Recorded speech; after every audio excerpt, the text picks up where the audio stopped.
2 of a 5 series webinar, and today we are diving into Title II benefits and work incentives.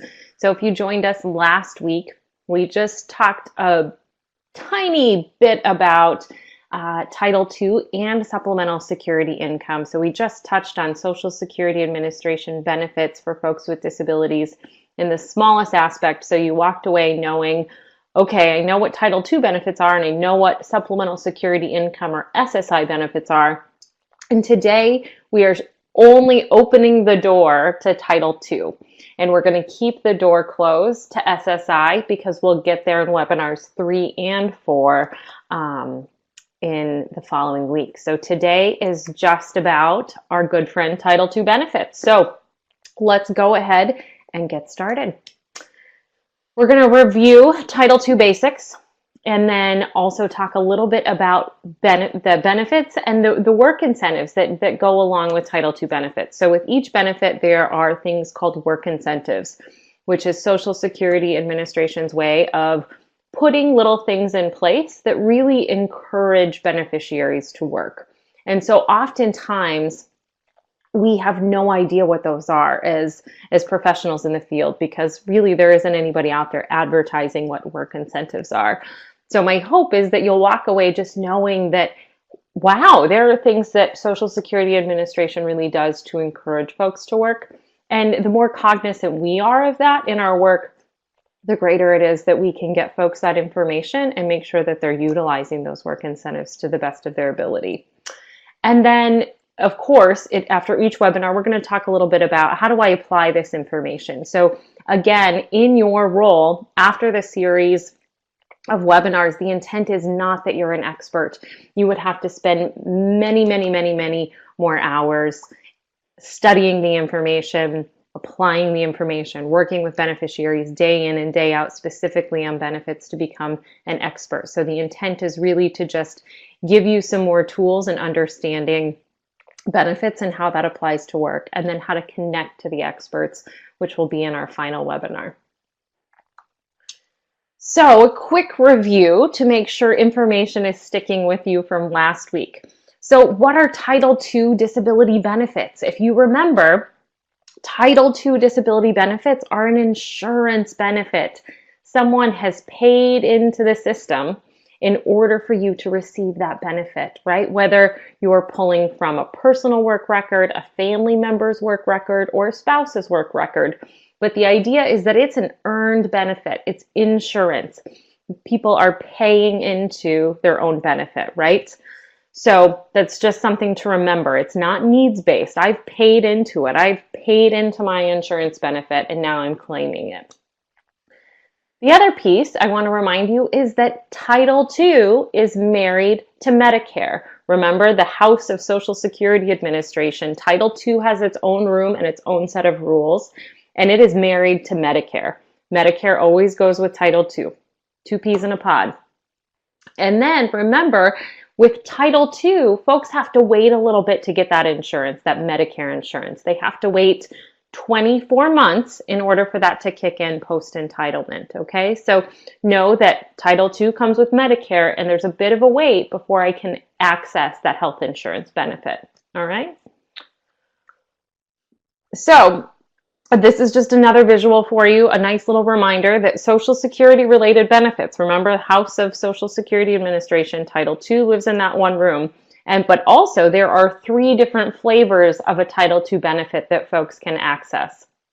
So first is the Social Security Disability Insurance Benefit, or SSDI. It's oftentimes, even I catch myself doing it, referring to Title II as just SSDI, because that's mostly what we associate with Title II, right? But we have to remember, SSDI is when I'm pulling from my own work record. So if you go to that pay stub and you go to FICA, that's you paying into the system, right? And if you were to incur a disability that keeps you from meeting SGA, then you could pull from your own work record. Then there's also the disabled widower benefit, which is the very smallest group of folks. And then the child disability benefit, which oftentimes folks may be receiving a childhood disability benefit. And as you start paying attention more to what benefits folks are receiving, You may be working with someone who is 19 or 20 years old, and you're helping them find their first job, and they tell you they receive 2 checks, and you're like, how in the world is that possible? Because they couldn't be pulling from their own Social Security disability insurance benefit because they haven't paid into the system. However, they may be receiving a child disability benefit off of a parent's work record. And so remember that the child with a disability is now an adult, but their disability has to occur when they were a child, and then their parent has to be retired, disabled, or deceased and have paid into the system, right? So then I would pull that child disability benefit. Last week, a lot of you had questions about how you earn quarter credits with a Title II benefit. There is a document attached that you can go ahead and download that kind of dives into the quarter credits if that's something that interests you. And you can go ahead and click on the link and the Social Security Administration webpage. You can just dive into all of that information if that's something that interests you. Okay? So that's a quick review. Also, one more thing. Remember, Title II or SSDI, CDB, DWB, it is all or nothing. I either get my Title II check or I don't get my Title II check when we're talking about countable earnings and Title II disability benefits, okay? And if you remember right, we also spent some time talking about the commonalities between Title II and SSI. And one of those commonalities is I have to meet the definition of disability. And in the definition of disability, it says your disability that's going to last 12 months or result in death has to keep you from achieving substantial gainful activity. And so we're going to talk more today about substantial gainful activity, or better known as SGA. But I want to point out that oftentimes we think of SGA as a number. It's really a decision. And by the end of our webinar, hopefully you'll see why. But there are numbers associated with SGA each year. So for 2019, substantial gainful activity is $1,220 per month. If you are statutorily blind by SSA's definition, then that number, then SGA for you, is $2,040 per month. If you're sitting there wondering why in the world are there 2 different numbers, the joke, and I believe the reality, is that the folks who are blind have a better lobbyist. That's really what it's boiled down to, is they have a better lobby that has advocated and pushed for a larger SGA amount. So their number is bigger. And that's all I can provide for you for information. So as far as the why behind that, that's all I know. So know that SGA is $1,220 a month, or if you're statutorily blind. So that means SSA has given you the stamp that says, yes, you are blind, and that's $2,040 a month. One thing that's important to know is with Title II benefits that there is this transition to work. SSA, the work incentives, think of them as safety nets. And so they really provide folks with safety nets as far as returning to work, so that they feel like, you know, that you get to a safe place. However, a lot of people don't know that those safety nets exist, and we're going to talk about those today. Another way to think about it with Title II benefits is Title II benefits, because it's an insurance benefit, it's really intended to be more of a wage replacement, right? So that you've worked into the system, your disability keeps you from working, so the intent of that Title II check is really to help you replace those earnings that you're missing out on, okay? So a couple of notes that are asterisked at the bottom of your PowerPoint is that, and I just want you to kind of circle these and come back to them, because they're information that we're going to talk about here shortly. But during the trial work period, substantial gainful activity is irrelevant. And if we use an IRWI or a subsidy, gross earnings could be over SGA. So I just want you to circle back, and I just want you to remember that in the PowerPoint, okay? So they're kind of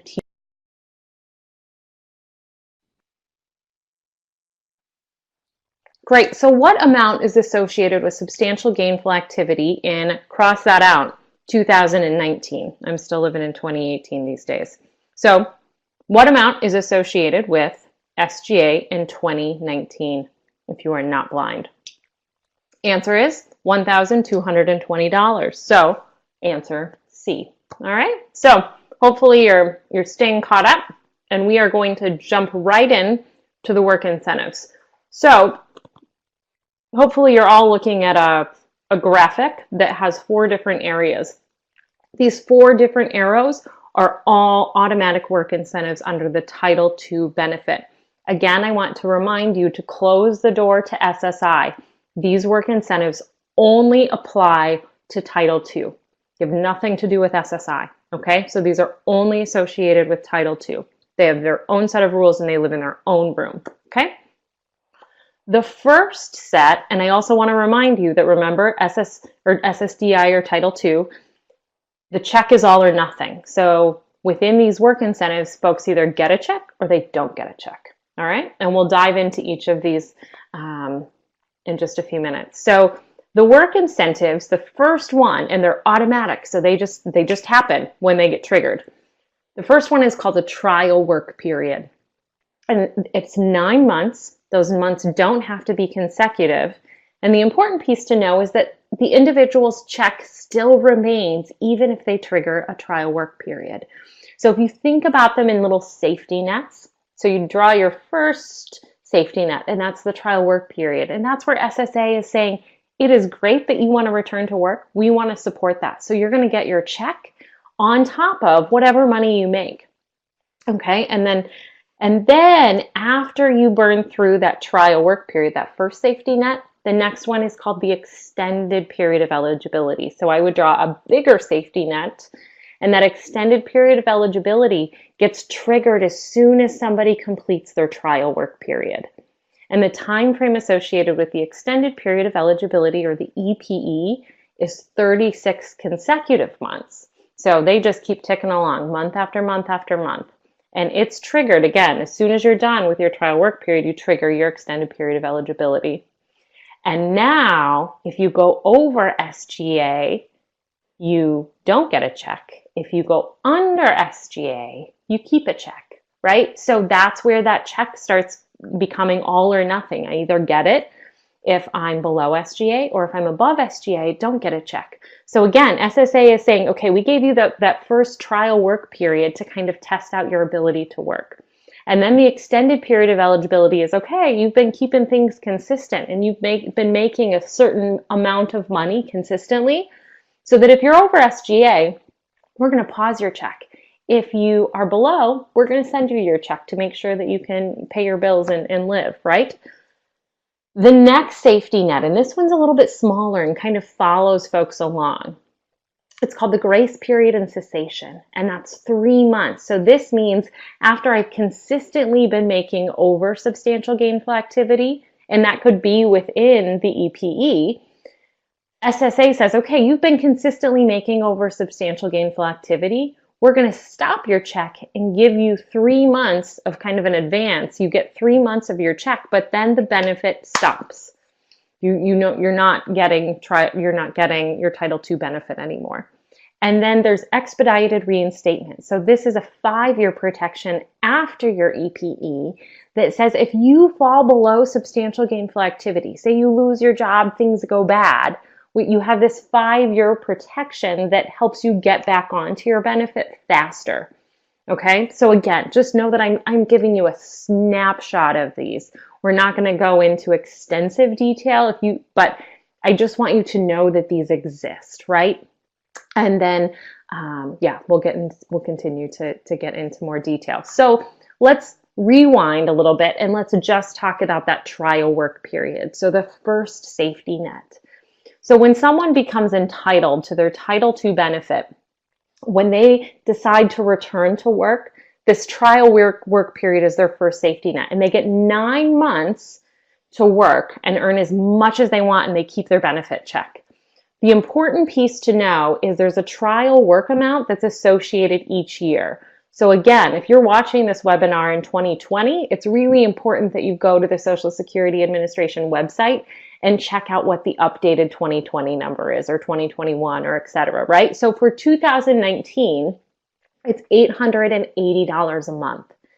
So that means when my gross wages are over $880 a month, I'm going to trigger a trial work period. Okay, if I haven't worked at all. So I've become entitled to benefits. I'm receiving my Title II check. It's say $800 a month. I now go to work and I'm working where I'm making $900 a month. So that in gross wages. So that would be over the $880 threshold, right? So if I make $900 in gross wages, boom, I'm going to use one of my trial work periods. So if say the next month my hours get cut and I fall below $880 a month. So let's say I make $850 a month the next month. Then it doesn't make a difference check-wise. I'm still getting my check every month, but I'm not going to use a trial work period. Okay? So then say the next month my hours go back up and I'm at $900 again, I'm going to use my second trial work period. So the nice thing about trial work periods is they don't happen consecutively. Okay? And so the SSA sets a timeline of a 5-year period. So if I use all 9 within a 5-year period, then I'm going to move on to the next phase, right? And if I have a 5-year gap where I have no work, then my trial work periods can reset. So the one thing I do want to point out though is that you may be working with someone who's using their trial work periods and they have no idea that they're using a trial work period. So if you're working with a beneficiary who is a Title II beneficiary or CDB or SSDI, you want to try and figure out if they have worked in the past and if they worked at trial work level, which is that $880 a month for 2019, or say if they worked 5 years ago, you would want to go look up what was the trial work period for 2005 and then see if they kind of had wages around that amount, or this would be a great opportunity to refer somebody to figure out where are they on the continuum of their Title II benefits. So with phase, let's just go back here for the trial work period again. So I just want to touch $880 per month for 2019. I have 9 months. They're not consecutive. And remember, it's my first safety net. Okay. So I want to pause for just a second. Any questions about the trial work period or trial work level, which is $880 a month? I'm just going to pause real quickly. Question, but we have one from Cindy at Turn. Ask, how do we find out their history?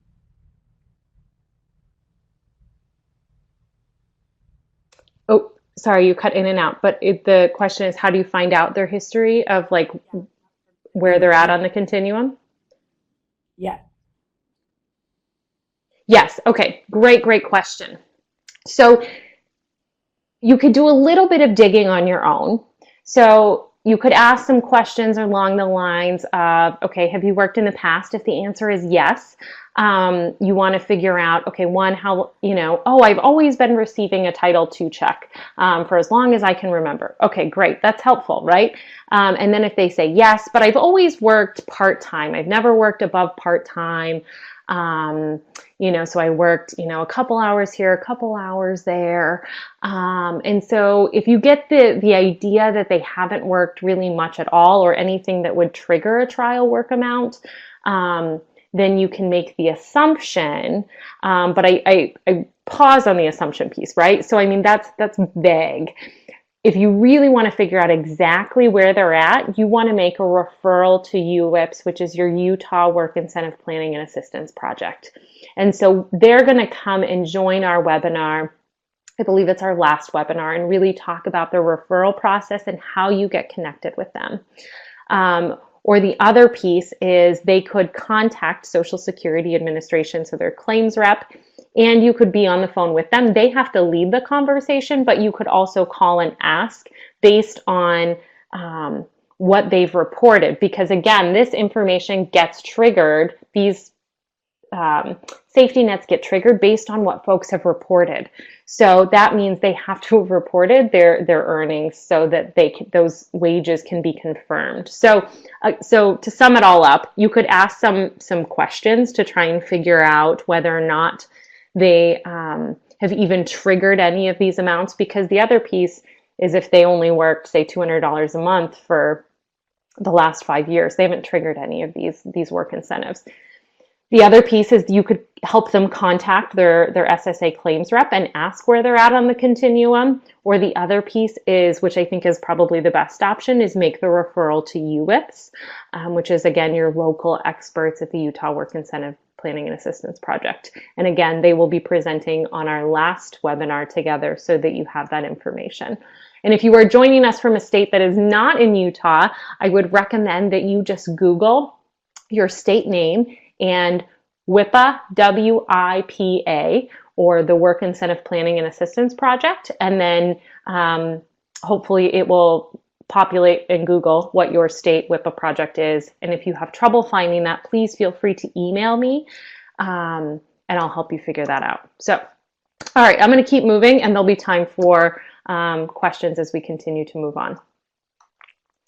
All right, so we've chopped through our first safety net, and we are on to the extended period of eligibility. So again, remember, we are just skimming this information.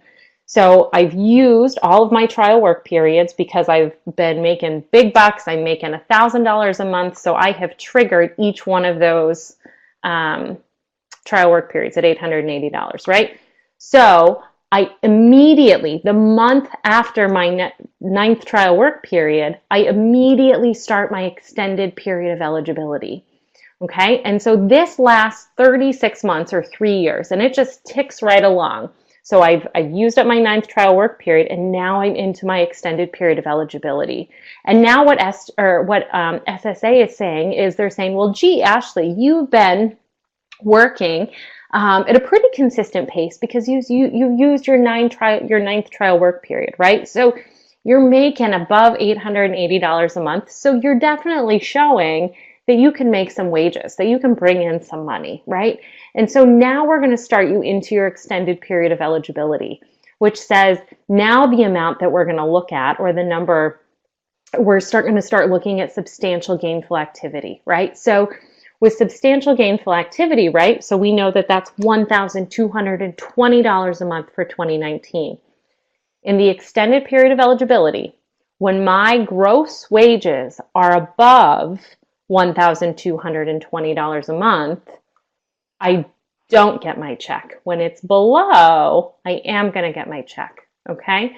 So all throughout my EPE. So they give you 3 years that anytime you're below SGA, you get your benefit check. You're going to receive whatever earnings you had below SGA on top of your benefit check. And then for the months that you are above SGA, SSA isn't going to send you that benefit check. So remember last week when we talked about that stinky little myth about, oh, if I only work part-time, I won't lose my benefits. This is what it's associated with. Because if folks basically say, oh, if I stay below SGA, that's pretty much, if I stay below part-time is what they're saying, I don't trigger any of these things. And I just keep floating below substantial gainful activity. Sometimes folks will burn through their trial work period and they've now used, blown through extended period of eligibility because remember, it just triggers. But they have no idea that there are these safety nets that are really intended to help folks work to their full potential. But instead, folks just say, I'm just not going to work above part-time, and I never risk anything, and I just keep receiving that check. So that's what that's associated with, which kind of helps fill in the gaps, I think, for folks. Yeah. Sorry to interrupt you again. The slides are just a little bit kind of frozen or not showing all the way. If you want to just refresh that. Oh, darn it. Yes. Sorry, folks. I could make some silly joke about I'm in the middle of a cornfield and have no access to internet, but I live in a city in Iowa, do have access to internet, so I don't know what's going on. Is that better? It is. And folks also have the file that they can download. All right. Okay, perfect.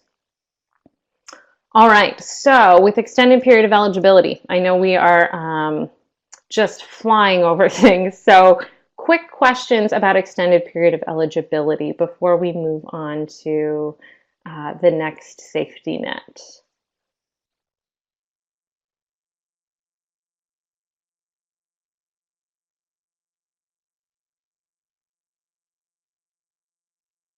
All right, I'm going to keep moving. All right, so after my trial work period, we move into the extended period of eligibility. And then it's important to know that this grace period, this little safety net, can just kind of follow me as soon as I jump into my extended period of eligibility. And even outside of my extended period of eligibility, this kind of follows me along. So the grace period is the first period of sustained countable earnings that are above SGA. And so I get to keep the benefit check that month of my grace period, and then the following 2 months, no matter what my earnings are. So this is when I have shown SSA, I am continually above, my countable earnings are above substantial gainful activity. So that means that I'm showing I'm making earnings, right? So I can essentially, hopefully, pay my bills, which we want to make sure folks can do before working their way off of benefits. But SSA says we're basically going to give you 3 months to make sure of your check so that you can make a smooth transition off of benefits. But when we, and the big piece to pay attention to is countable earnings, because we're going to talk about some work incentives that are not automatic that can reduce my countable earnings. So I might be making above SGA, but my countable earnings are below. So then I would keep my check. So we'll talk about that here in just a minute, okay? But just know when I have sustainable earnings above SGA, they're going to say, hey, you're doing really well. Here's 3 months of your check, and now the benefit is going to be done. So, excuse me. Now we're going to move into, one more. So after my EPE and my countable wages are below substantial gainful activity, yes, I get my benefits check. The first month of countable wages above SGA, I'm going to terminate my benefit, right? So I'm working, so if we look at an example, I've blown through my trial work periods because I'm doing really, really well. I'm making above $880 in gross wages. So I've used my last trial work period and I've been getting my check all along the way. Now I'm into my extended period of eligibility, and let's say I get bumped up to $1,500 a month in gross wages. So I'm doing really well, and I'm not going to get my check in my extended period of eligibility because I'm making $1,500 of gross wages a month. So what happens is SSA is going to say, okay, Ashley, you've been consistently making those countable wages. So my countable wages, my first month of countable wages above SGA, they're going to say, okay, after a few months, you've continually been doing that. Your grace and cessation is going to kick in. You're going to get 3 months of your check, and then we're going to end your benefit. But this is where things get confusing, because if that happens within the extended period of eligibility, I still have the protection of the extended period of eligibility. If that happens outside of my extended period of eligibility, then the benefit is terminated. Okay, so here's an example of one of the worst mistakes I made on the job as a job developer. I was working with a guy who had been a Title II beneficiary for years, folks. So he comes to me, he's looking for a job. He wants to make, he wants to be working full time so he can get food on the table for him and his wife. He's a really hard worker. And I support him to get a job where he gets full-time wages and he's working 40 hours a week. Life is great. Things are moving. He's like, yes, thank you, Ashley. This is such a great fit. And I'm thinking, ooh, like this is not so bad. Like I did my job. Things are great. And then he comes back a couple months later and he says, Ashley, I got this letter from Social Security Administration and my benefit is terminated. And I'm freaking out because I need to have my benefit. I need to have my access to Medicare. I wasn't planning on also not receiving my check. And so, but the problem was I had no idea that this benefits information even existed or that I should even have any knowledge of it, right? So essentially what had happened is this man was outside, he burned up his extended period of eligibility probably 10 years ago and was just consistently working below SGA. So he was continuing to get a check, but then when he got the full-time job, he didn't have, when he was outside of his extended period of eligibility. So he was now above SGA and he had terminated his benefits, right? So this is why it's so important. We have to stop and pause and say, if I'm supporting a Title II beneficiary, where are they at on the continuum of benefits, right? So it's really important that we help folks identify where they're at, because oftentimes folks may have burned through all of these automatic safety nets and had no idea. And now you're supporting someone who doesn't have the protection of their extended period of eligibility anymore. And the minute that you support them to get a job making above SGA, they may terminate their benefit. Now, the answer is not for you to say, oh, well, I'll just help this person stay below SGA, and then neither of us have to worry about it.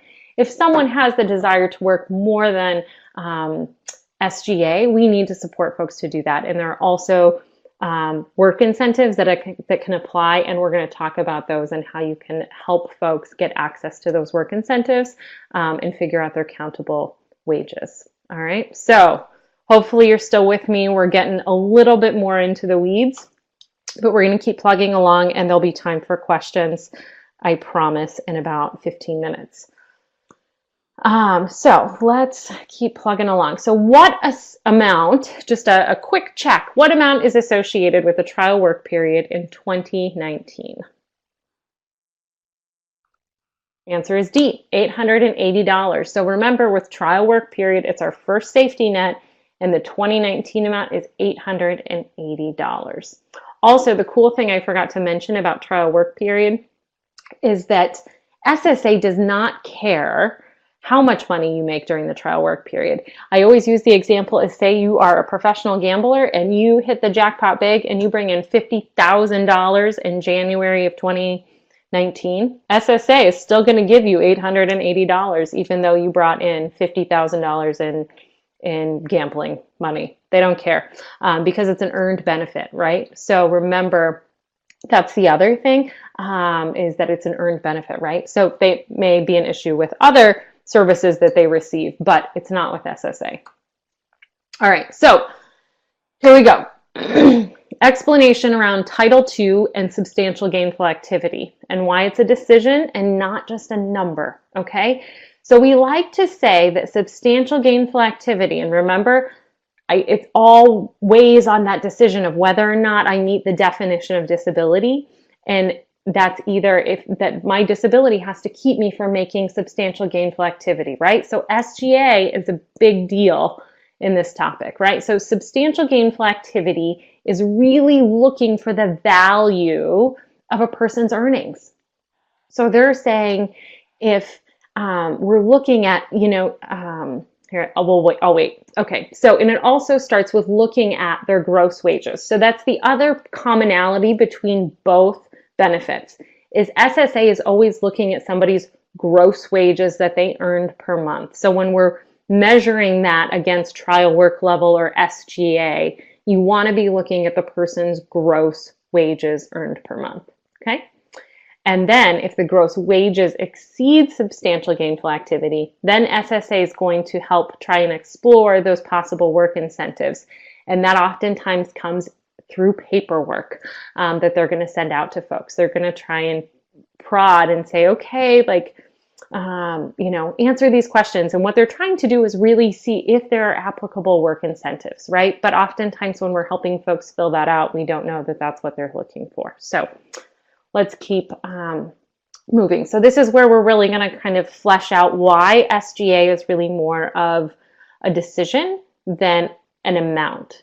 So this is about substantial gainful activity and countable income. So remember, SSA always starts out with their gross wages. So an amount earned in a month, right? And it's also with Title II, it's about when it is earned, not necessarily when it's received, okay?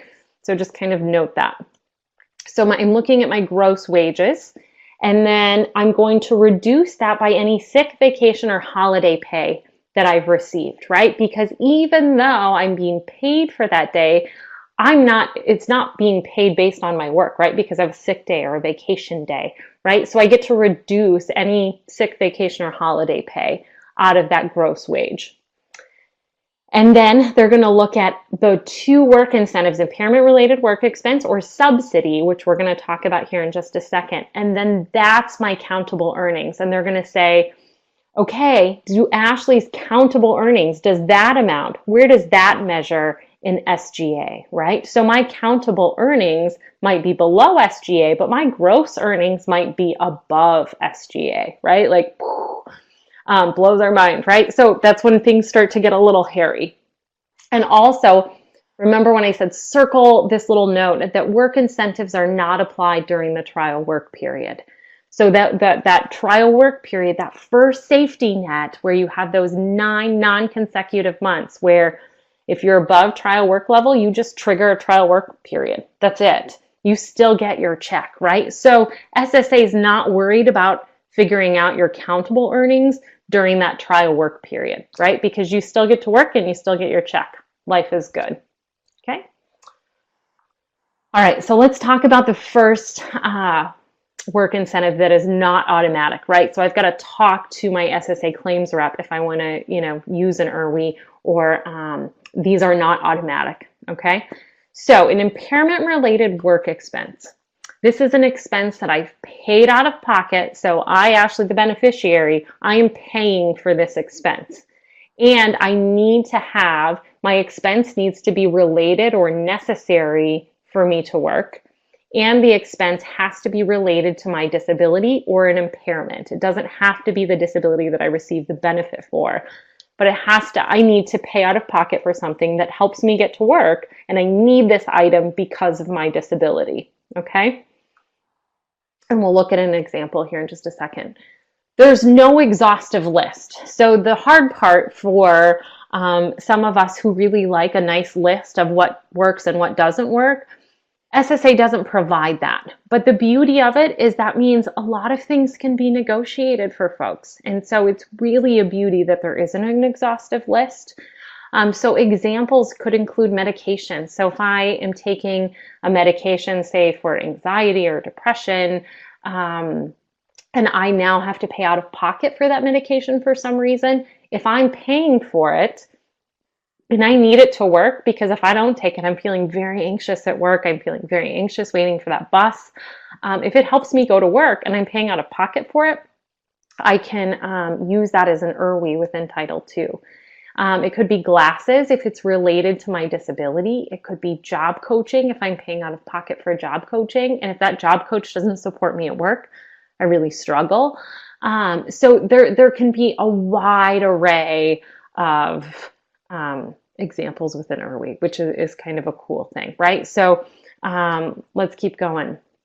So if I want to use an impairment related work expense or an IRWI, the amount has to be reasonable, right? So it can't be that, I work best in Hawaii, so I should live in Hawaii and I should have an impairment related work expense for that, right? Like that's unreasonable, right? So, or if we'll say for glasses, right? So that might be a little bit more realistic example.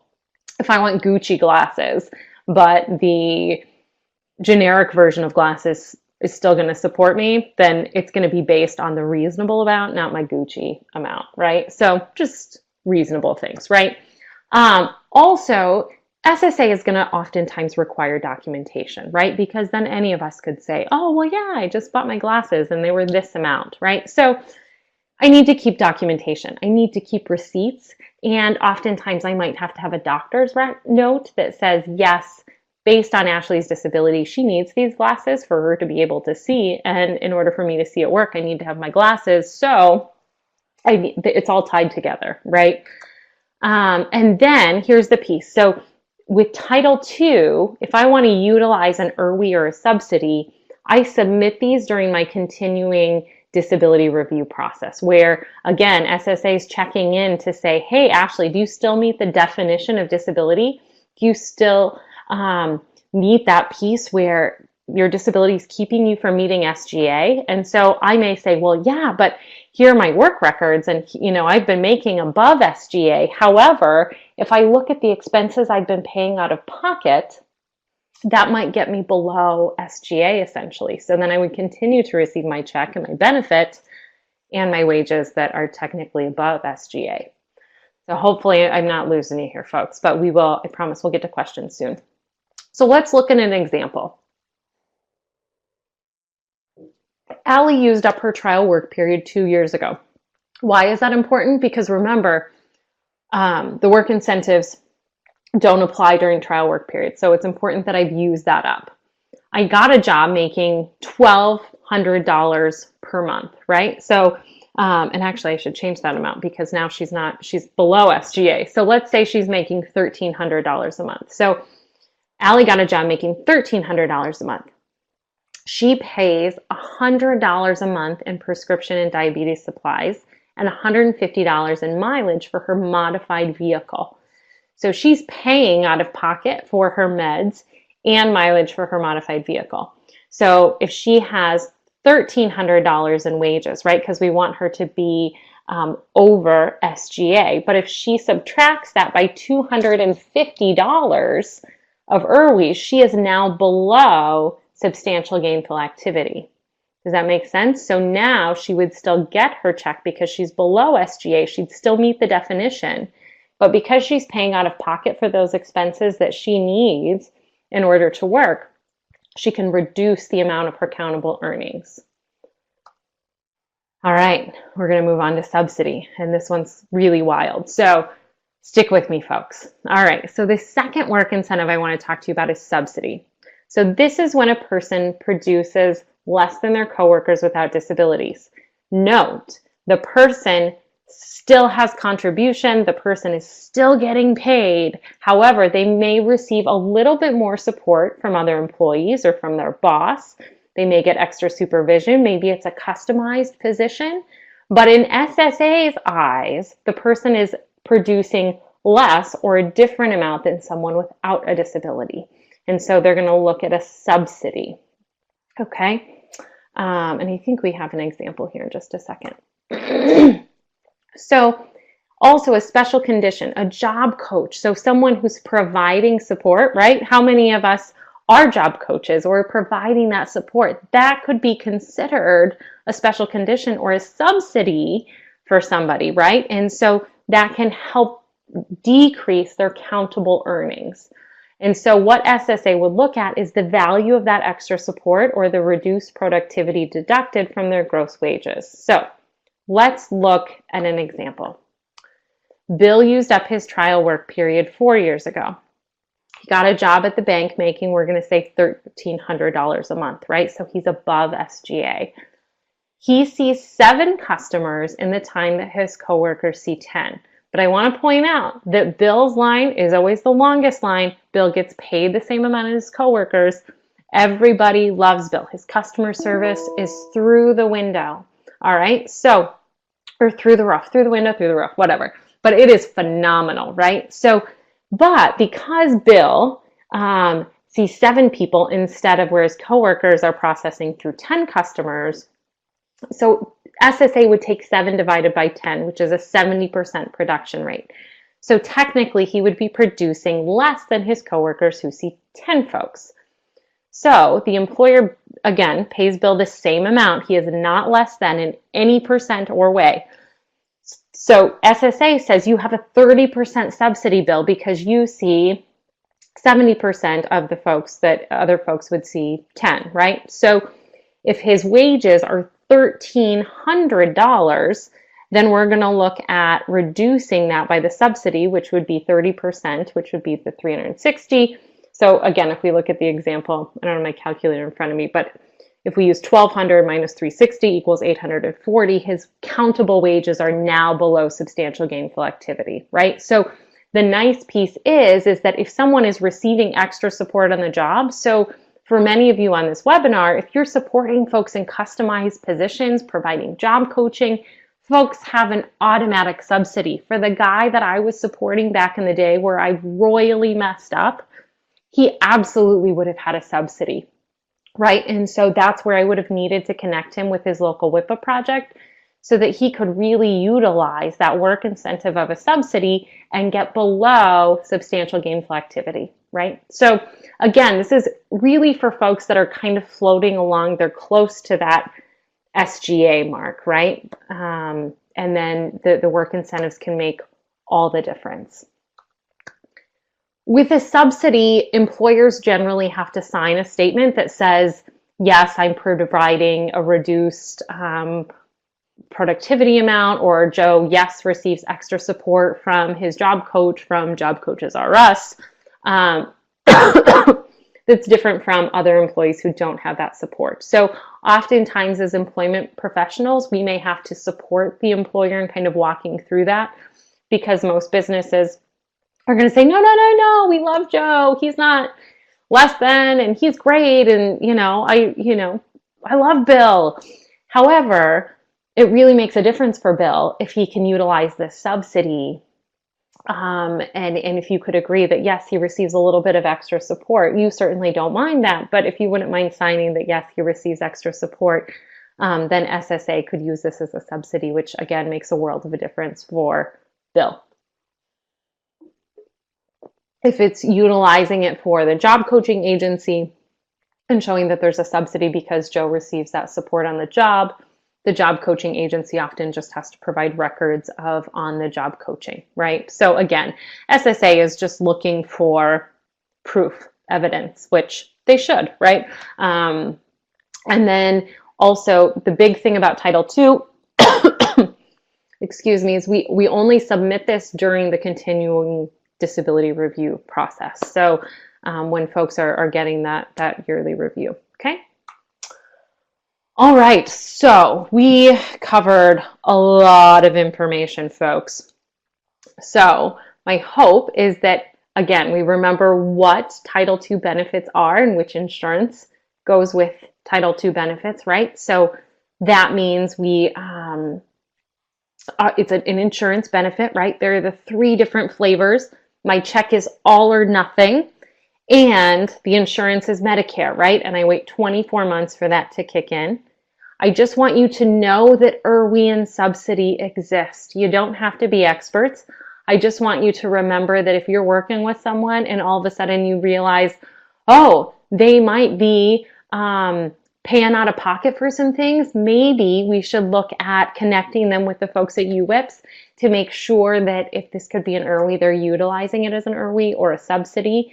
And again, it's really if folks, if you are, so pause here for a second. So if you are working at an employment agency and hopefully you're tracking data as far as the supports, the folks that you're supporting. So if you keep a list of, and even track this quarterly or twice a year, that the number of folks who are working, the number of hours they are working, and how much they make per month. So if you populate that in an Excel spreadsheet, and then if you could see and look, okay, out of all the folks we are supporting, are any of the folks working around trial work level, $880 a month? Ooh, we should probably flag those folks because they might be using up a trial work period. And then the next one is, are folks working around substantial gainful activity? Are they working around that $1,200 mark? Ooh, we should flag those folks too, or $1,300, $1,400. Anyone who's floating around SGA, because they may need to be utilizing work incentives that could be a benefit to them, or they may be to that point where they're going to trigger their cessation or grace period. So again, that's an easy way if you're in an employment agency to just be tracking that information and know that you want to be looking at the trial work level and SGA folks. And that if folks fall below that and somebody's making $250 a month, you don't really need to do anything because they're not triggering any of these work incentives, okay? And then basic myth busting. Again, that is now, the more information you know, the more of a professional myth buster you become, because we have a responsibility to get folks accurate information around benefits. So we we have 9 minutes remaining. So let's pause for some questions. And I'm going to see here if I can pull up the chat box so I can see your questions. Ashley, this is Trisha. If you can't see them, the last ones that you did not answer had to do with the only one from the questions that you had not answered. Jeremy Jensen asked about if someone goes above SGA and they don't get a check, what happens with their Medicare? And I believe you answered that, but if you want to just answer that one more time.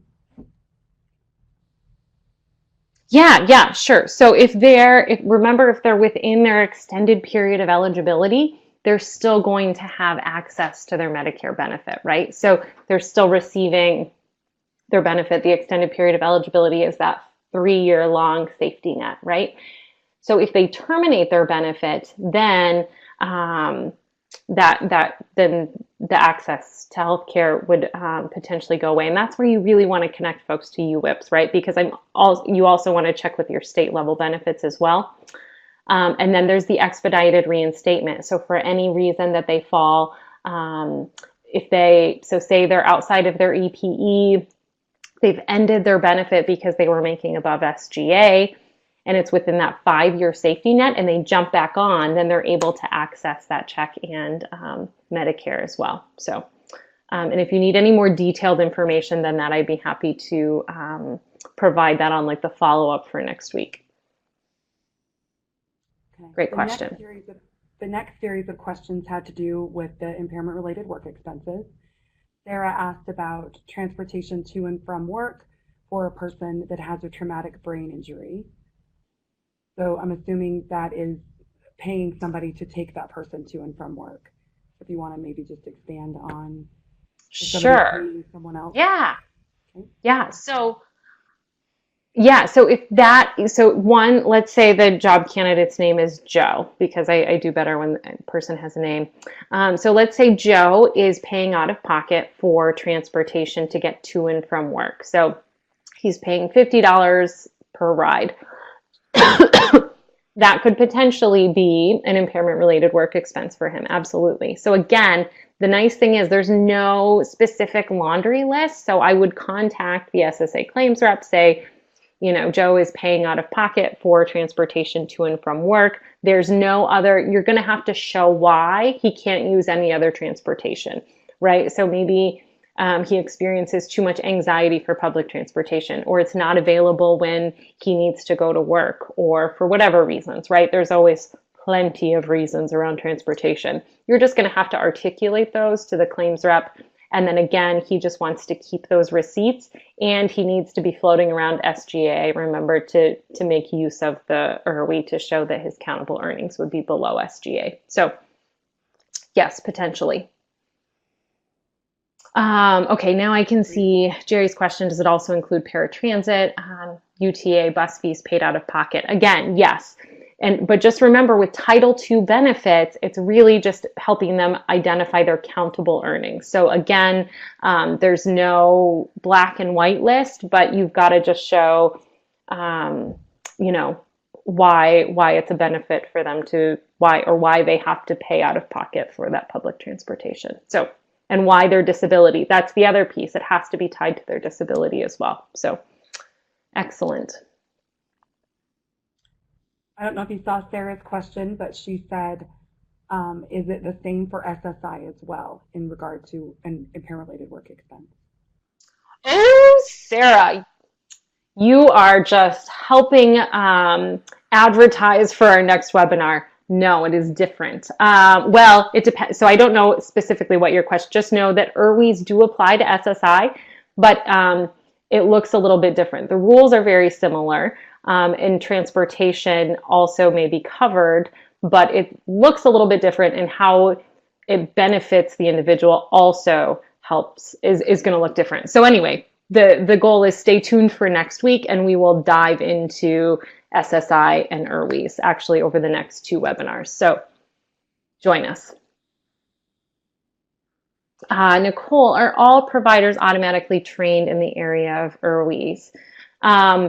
When you say all job providers, I'm assuming like community rehabilitation providers or employment providers. And no, none. I think I'm a great example where, again, I was supporting a gentleman and I had no idea about this benefits information and was not trained, and I had no idea. And I put him in a real pickle because we didn't pay attention to the benefits piece. So I think there's lots of room for more training, more support for folks.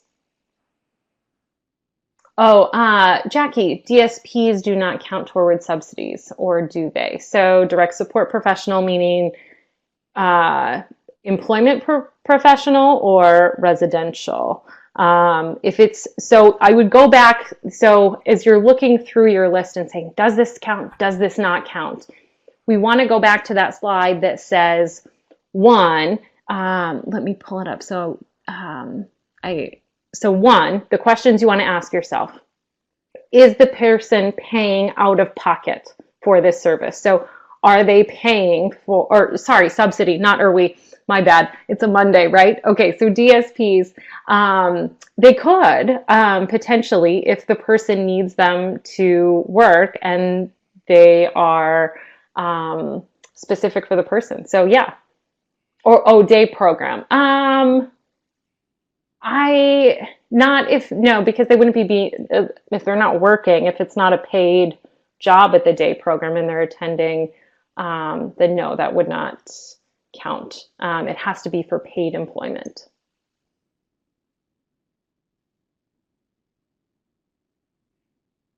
Great question.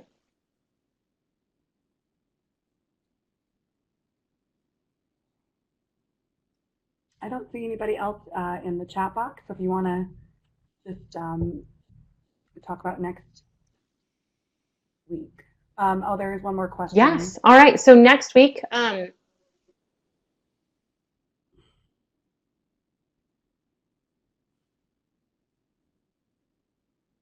not, can you give me the acronym or what the Yeah, EPAS is EPAS? I'm not sure what that. Oh, okay. And that's different, Ty. That's a state Medicaid plan service. And then Nicole asked, is DSPD funding considered income? And that answer is no. Mm-hmm.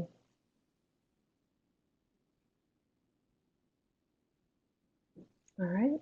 Excellent. So same time, same place next week. We're going to dig into supplemental security income. So you're going to shut the door to Title II. And for the next 2 webinars, we will talk about SSI and SSI work incentives. There's a bit more math involved. So if you'd like to follow along and on your own, bring a pen and paper. And that's why those webinars take a little bit longer, because we're going to walk through the application using the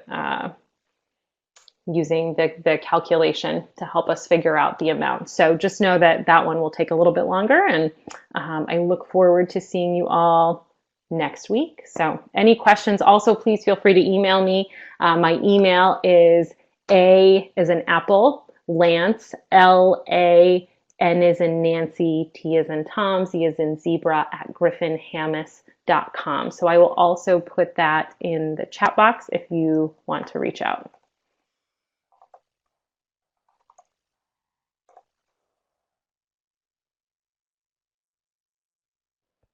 Okay, thank you everyone. I'm going to go ahead and end the recording.